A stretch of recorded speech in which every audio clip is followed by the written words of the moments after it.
Tewali muzadde yandyagadde kwefumiitiriza bwe kiyinza okubeera nga bakukubidde essimu amatumbi budde nti muwalawo eyagenda okukola bamukubye amasasi era ali mu mbeera mbi nnyo. Mukadde Justin Mweza azaala omuwala Teddy Appiah alojja bye yayitamu nga bamukubidde essimu nti omwana ow'obuwala okumusanga n'obutamusanga. Nabeeraawo kiro twebase nga batukubira essimu nti muwalawo bamukubye amasasi naye embeera si nnungi. Taata w'omwana n'agamba nti ggwe oli mutiitiizi, nze kansooke njire ntuukeyo naye okuva wano ogenda e Kaliro wenkana si wawanvu nnyo? Wawanvu nga wano paka Kamuli ye muvudde Kamuli. Kati basooka ne bakuba essimu nti musindike essente ed'amafuta. Ne tunoonya obwire obwo mobile nga tetugiraba, ne ngenda n'ekaabira owa mobile n'agamba sijja kugulawo, ne ngamba be nkumanye naawe ommanyi, n'agamba kankuyambe kantoole ezange eziri ku ssimu lyange nkusindikire $50. Ne nsindika. Bwe bukya ku ssaawa 10 baawange n'alinnya motoka n'omuwala addako ono yabeera asoma busawo nga aze wano kukima nsimbi, n'agamba gwe sigala kangende ne muganda we. Ne bagenda ne muganda we ne tata we be bamutuukako saawa eyo nga nze ndi wano. Omukuumi Yiisa Yosia owa kampuni enkuumi eya Walls Security Group mbw akyabuze ne gyebuli eno. Ebibuuzo bingi ku bunafu kampuni eno bweyolesezza mu mbeera eno, naye ebyo tunaabirabirayo mu maaso.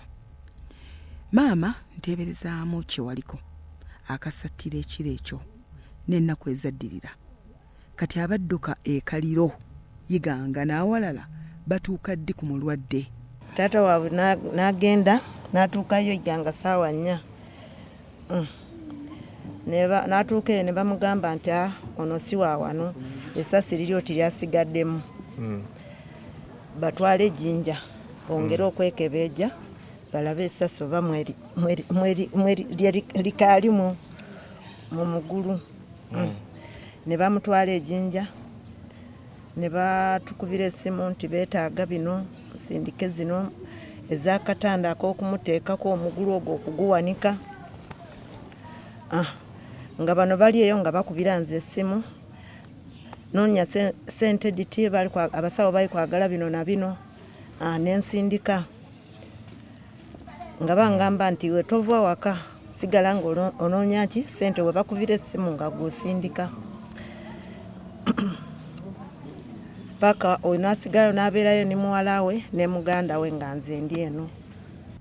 Olaba mobile money zibula Kampala nga buzibye olwo mu byalo Buyende mu Matumbi budde ate. Kati gwe maama ogenda ddi okulaba ku mwana wo eyali akubiddwa ebyasi? Nze nagenda okujyayo nga kumpi awezizaayo ti 2 weeks kuba nabeera ebiseera ebyo nga ndi kukungula ebinyeebwa.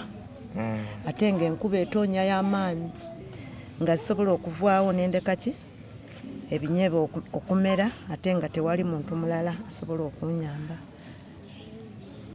Maama gwe muzadde omukazi tewalumba mbeera ya kujjanjaba ku mwana?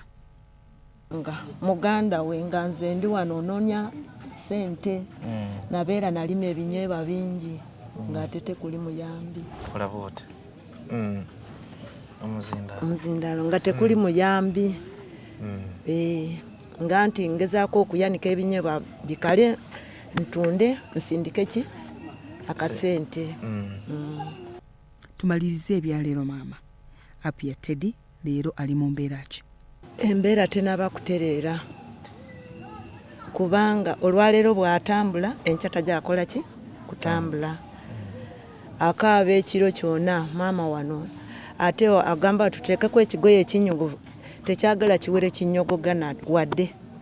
Tugula obulezi ne tumukuba painkiller, oluisi tugula amakerenda bwe tutyo olulala mwanyina amunona wano n'amutwala mu ddwaliro okwongera okumwekejeeba kuki okumwekebejja ku mugulu.